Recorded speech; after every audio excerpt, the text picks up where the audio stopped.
Samantala ng patuloy na pagtaas ng presyo ng produktong petrolyo at mga pangunahing bilihin, kagyat na umaksyon ng Malacanang para sa kapakanan ng sambayan ng Pilipino.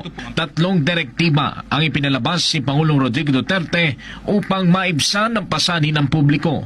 Una, inatasan ni Pangulong Duterte ang Department of Trade and Industry na pakilusin ang mga surveillance team at hulihin ang mga mapagsamantalang negosyante na lumalabag sa itinakdang presyo ng bilihin.